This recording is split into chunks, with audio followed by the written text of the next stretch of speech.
अस्सलाम वालेकुम दोस्तों, कैसे हो आप सब लोग।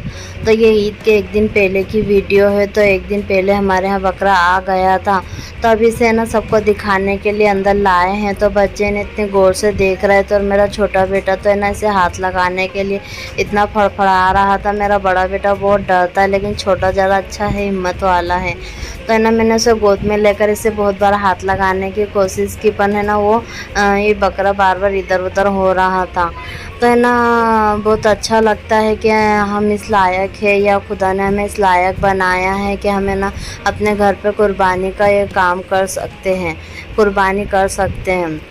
और इसी के साथ आज मुझे है ना आंगन की पूरी सफाई करनी है, क्योंकि बकरीद पे है ना हमारे हमेशा आंगन में ही बकरा कटता है। लेकिन इस बार क्या हुआ ना कि यहाँ का ज़रा बारिश के मौसम की वजह से सोचा कि बहुत घान हो जाएंगी, तो बाहर ही बकरा कटा था। लेकिन फिर भी ना सफाई करना तो बनता है, क्योंकि घर की बहुत ज़्यादा हालत ख़राब हो गई है। घर में इतना ज़्यादा काम पुर गया ना कि ये साफ़ सफाई पे तो किसी ने ध्यान ही नहीं दिया, और बच्चों ने खिलौने ना पूरे इस बिस्तर पेटी के पीछे फेंक दिए हैं। तो पूरे बर्तन भी हमें नीचे से निकालना है, और ये कुछ सामान है जो बस ऐसे ही बेवजह के यहाँ रखा हुआ, तो इन सबको भी हमें यहाँ से हटाना है।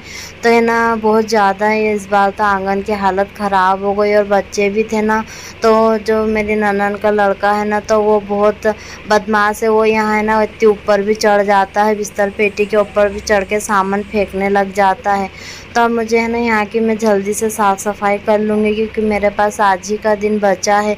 क्योंकि इतने दिन से ना मैंने थोड़ा बहुत जो करना था तो मैंने कर लिया था। लेकिन है ना किचन की तो इस बार मैंने कुछ भी सफाई नहीं, क्योंकि कुछ भी फ़ायदा नहीं है। बच्चे है ना, हमारा किचन का सब सामान नीचे होता है ना, तो बच्चे पूरा सामान निकाल लेते हैं, उससे खेलने लग जाते हैं, फिर हमें उतना ही उठाना पड़ता है। तो इस बार है ना हमने किचन की सफाई भी नहीं की।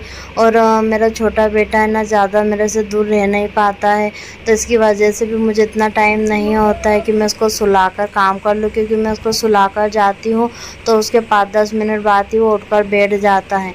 तो जब भी मैं साफ़ सफाई करती हूँ ना, तो मेरा बड़ा बेटा तो आ ही जाता है, और छोटा बेटा भी यहीं आसपास ही खेल रहा है। तो देखिए, जो मैंने डायपर रमज़ानों के टाइम पर बुलाए थे ना, तो हम सब ने मिलकर ही सब बच्चों को पहनाए। मतलब मेरे ननन के बच्चों को जो छोटे थे ना, उन्होंने भी इसका यूज़ किया, तो जल्दी ही ख़त्म हो गया। तब ये खोखा यहाँ पर इतना बड़ा ऐसे ही रखा हुआ था, तब मैं इसे भी यहाँ से हटा दूँगी। और जो मैंने खिलौने अपनी ननन की लड़की के लिए निकाले थे ना, तो इसे भी मैं वापस रख दूँगी। और ये सूटकेस ऐसी ही ज़्यादा की रखी हुई है, उसके अंदर जो ज़्यादा के कपड़े होते हैं तो वो भरकर मेरी सास रख देते हैं। तो ये भी कब से यहाँ नीचे ही पड़ी थी, तो मैंने इसे भी उठाकर रख दिया है। और बर्तन रखने का जो खोखा है ना बहुत ज़्यादा फट गया था, तो मैंने उसका खोखा चेंज कर लिया है। तो देखिए, बस कुछ भी सामान या घान निकालो ना, तो बच्चों की तो बहुत मज़ा हो जाती है, उनको एकदम नया नया सामान दिखता है खेलने के लिए। तो ये मैंने खोखा निकाला ना, तो ये सब इसी से खेलने बैठ गए थे। और देखिए यहाँ के पॉलीथीन है ना बहुत ज़्यादा अब ख़राब हो गई, क्योंकि मैंने जब से बिस्तर पेटी यहाँ रखी है ना, जब से इसे बिछा कर रखा है। और ये देखिए पुराना सामान निकल रहा है। तो मेरी जो चाची सास है ना, उनको इस तरीके का सामान बनाने का बहुत शौक है, और पहले बहुत ऐसा सामान बनाया करते थे।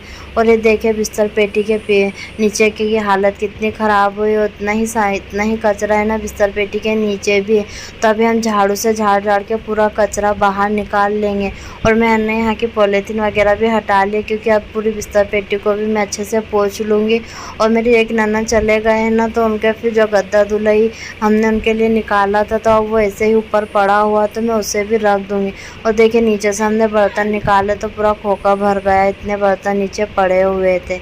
तो है ना बिस्तर पेटी को बचाने के लिए मैं इसके ऊपर इतनी सारी चीज़ें बिछा कर रखती हूँ, ताकि बिस्तर पेटी अच्छी रहे। तो देखिए अंदर से बिल्कुल साफ़ सुथरी रहती है, जितनी भी धूल मट्टी होती है ना सब बाहर ही बस बैठे रहती है। तो देखिए इसमें भी जगह है, तो मैं बिस्तर भी रख दूँगी, और खिलौना का बॉक्स भी इसी में रख दूँगी। तो ऐसा ही होता है कि मेहमान आते हैं तो उनके लिए चीज़ें निकालते हैं और फिर वापस भी रख देते हैं। तो जब सामान ऊपर निकालते हैं ना, तो फिर सब कुछ घर ऐसा एकदम भरा भरा सा लगने लग जाता है। तो इसी के साथ मैंने क्या हुआ ना कि ऐसे सब बिस्तर रखे और फिर मेरे ना चाचा की लड़की रहने के लिए हमारे यहाँ आ गए। अगर मुझे पहले से पता होता कि वो रहने आ रहे तो मैं बिस्तर नहीं रखती। मैंने दोपहर के टाइम में बिस्तर रखे और फिर वो 4 बजे के टाइम आ गए थे तो कोई बात नहीं, बिस्तर पेटी का पूरा हटाला मैंने हटा लिया था ना, तो फिर हमने गद्दा भी आसानी से निकाल लिया। इसके ऊपर कोई सामान नहीं होता है ना तो बहुत अच्छे से खुल जाती है, और अगर सामान होता है ना तो फिर इसको खोलना बहुत जान पर आती है। तो देखिए इस तरीके से मेरे पास ये वेलवेट की चादर है, तो मैंने है ना इस चादर से पूरा बिस्तर को कवर कर देती हूँ ताकि अगर झाड़ मट्टी जाए भी तो बिस्तर तक के ना पहुँचे। और मैंने क्या करा कि मैंने ना कारपेट बुलाया था अपनी वीडियो बनाने के लिए, लेकिन उसका बिल्कुल भी यूज़ नहीं हो रहा था। वो कारपेट ऐसे ही पड़ा हुआ था, तो मैंने फिर दिमाग लगाया कि वो ऐसे ही ख़राब हो रहा है तो क्यों ना मैं इसे यहाँ बिछा दूँ, क्योंकि इसके ऊपर जो मैं काली पट्टी बिछाती हूँ ना तो वो ऐसे भी बहुत गंदी और बहुत जगह जगह से उसमें छेद हो गए। तो मैंने सोचा कि फिर वो कारपेट भी इधर उधर पड़े पड़े ख़राब ही हो रहा है तो मैं उसे यहाँ बिछा देती हूँ। तो मैंने बिस्तर पेटी को भी अच्छे से पोंछ लिया था और काले पन्नी पॉलीथीन को भी अच्छे से पोंछ कर इस पर बिछा दिया था। फिर कारपेट भी इस पर मैं अब रख दूँगी। तो देखिए ये ना अभी गीली है तो इसे ज़रा सूखने दूँगी जब तक कि मैं इस कारपेट को पोंछ लूँगी। तो मैंने इसे तो देखिए पूरा उबल के कितना इस पर ना सलसल जैसे हो गए, क्योंकि ये कब से ऐसे ही बेकार पड़ा हुआ था। तो मेरा बिल्कुल भी ध्यान नहीं गया कि क्यों मैं इसे बिस्तर पेटी पर भी बिछा लूँ, क्योंकि कब से इधर उधर भटक रहा है और इसकी वजह से बहुत इसमें भी बीच में ना 2-3 जगह छेद हो गए। पर कोई बात नहीं, इतना मजबूत और टिकाऊ है कि कुछ दिन तो अच्छे से यहाँ चल ही जाएगा और मेरी बिस्तर पेटी भी ऊपर से अच्छी दिखेंगी इसकी वजह से। तो कुछ भी काम करो ना तो बच्चे तो बीच बीच में आते हो। साथ में मेरे दोनों बेटे भी इतने ज़्यादा गंदे हो गए थे ना, और मेरे साथ में मेरी ननद की लड़की भी मेरे को काम करने लग रही थी, छोटी मोटी चीज़ें देने के लिए, उठाने के लिए। एक हेल्पर अगर आपको मिल जाता है ना तो फिर आपका काम में थोड़ी आसानी हो जाती है। तो हमने काम शुरू किया था तो मैंने सोचा था थोड़ी ही देर में बस घर निकाल के मैं काम ख़त्म कर लूँगी, लेकिन फिर है ना पूरा दिन ही काम में ऐसे ही करते हुए चला गया। तो मेरी ननद की लड़की का नाम उमैमा है, तो वह है ना मेरी बहुत हेल्प कर रही थी छोटे छोटे कामों के लिए।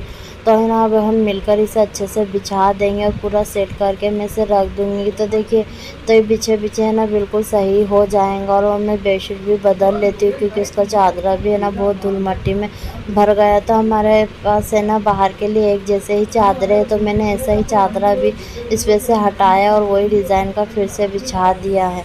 तो ये वहाँ ना चादरें अच्छे टिके हुए रहते हैं, इसलिए हम ज़्यादातर बाहर यही बिछाते हैं। तो हमारे यहाँ ना न्यूज़पेपर आते हैं, वो इतने सारे जमा हो जाते हैं ना तो वो इधर उधर फेंकते रहते हैं। तो मैं इनको कब से ना पेटी के ऊपर जमा कर रही थी ताकि एक दिन इन्हें अच्छे से भर के रख दूँ, क्योंकि जब मैं किचन की सफाई करती हूँ ना तो मुझे बहुत ज़्यादा अखबारों की ज़रूरत पड़ती है। तो फिर मैं ना सब बिछा लेती हूँ, तो मैं इस तरीके से इसे भर के थैली को वापस वहीं पर रख दूँगी। तो देखिए ना पूरी मैंने साफ़ सफाई तो कर ली है, बस मुझे ना झाड़ू लगाकर यहाँ का पोछा लगाना है। तो ये साथ में मेरा ननद का लड़का भी उड़ गया था, तो अच्छा हुआ कि सोया हुआ था, तो हमारा इतना काम हो गया। नहीं तो है ना ये कोई काम बराबर करने नहीं देता और बहुत ज़्यादा फेंका डोली करता है। तो मैं उसका आंगन का पोछा भी लगा दिया और हमारा आंगन बिल्कुल साफ़ सुथरा सा हो गया। तो हमारा आंगन दिखने में तो बहुत बुरा दिखता है, लेकिन अगर थोड़ी सी भी सफाई कर लो ना तो फिर वो अच्छा और सुहाना भी दिखने लग जाता है।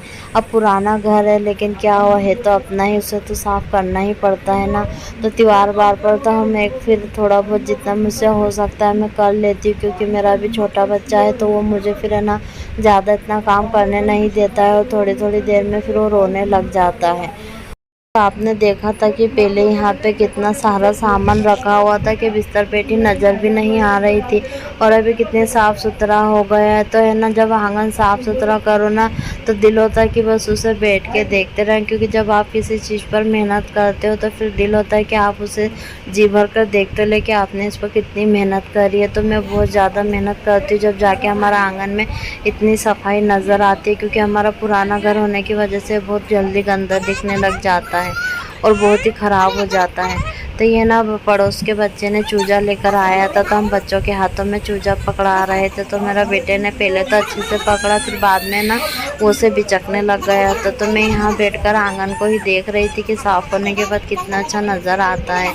तो इसी के साथ है ना शाम की चाय का टाइम हो गया था, तो फिर मेरी ननद ने उनके लिए कॉफ़ी बनाई, तो मेरे लिए भी चाय बना दी थी। तो मैंने फिर चाय पी और फिर सब काम निपटा कर मैं नहाने चले गई और मैंने अपने दोनों बच्चों को भी नहलाकर तैयार कर दिया। और ये हमारे घर के दूसरे मेहमान आ गए हैं और अब मैं ना खाना बनाऊंगी, क्योंकि मुझे खाने में चिकन तरकारी बनानी है।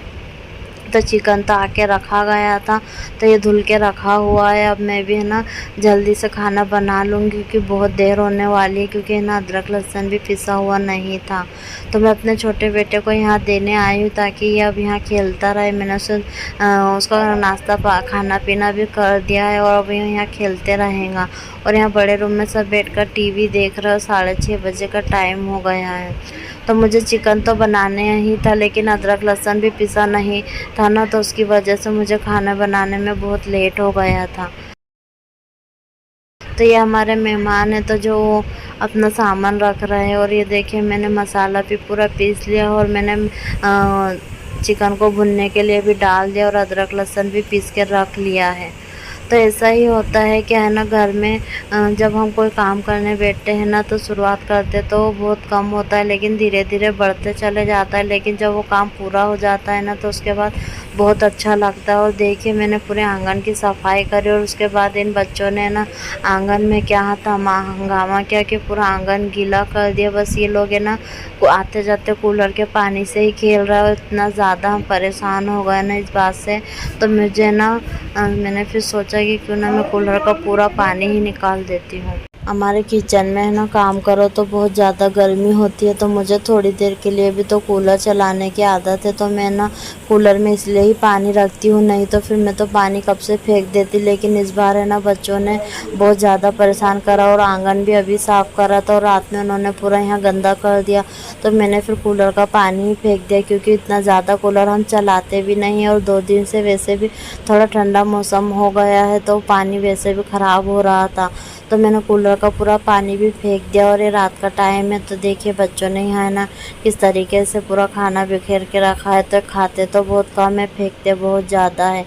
तो ये शाम का टाइम है और बाहर सब मेहंदी लगाते हुए बैठे हैं, लेकिन मुझ में तो इतनी हिम्मत नहीं थी कि मैं मेहंदी लगवाती, क्योंकि मेरा बेटा भी जाग रहा था। और फिर मुझे अगर वो सो भी जाता ना, तो फिर मुझ में इतनी हिम्मत नहीं थी कि मैं इतनी रात तक के बैठे रहती मेहंदी के लिए। तो मैंने तो मेहंदी नहीं लगवाई थी, सबने मेहंदी लगा ली थी। और इसी के साथ है ना रात हो गई थी और फिर सब है ना अपना जाकर सो गए थे। तो मैंने भी ना फिर बस इसके बाद कुछ नहीं किया, मैं भी सीधे जाकर है ना फिर सो गई थी, क्योंकि सुबह भी जल्दी उठना है, दूसरे दिन बकरीद है। तो देखिए सबके मेहंदी लगे हाथ कितने अच्छे लग रहे थे। आप सबको हमारी तरफ से ईद की बहुत बहुत मुबारकबाद। और आपको हमारी वीडियो कैसी लगे तो हमें कमेंट करके ज़रूर बताएं। मेरे चैनल को सब्सक्राइब करें, लाइक करें और शेयर करें। अल्लाह हाफिज़।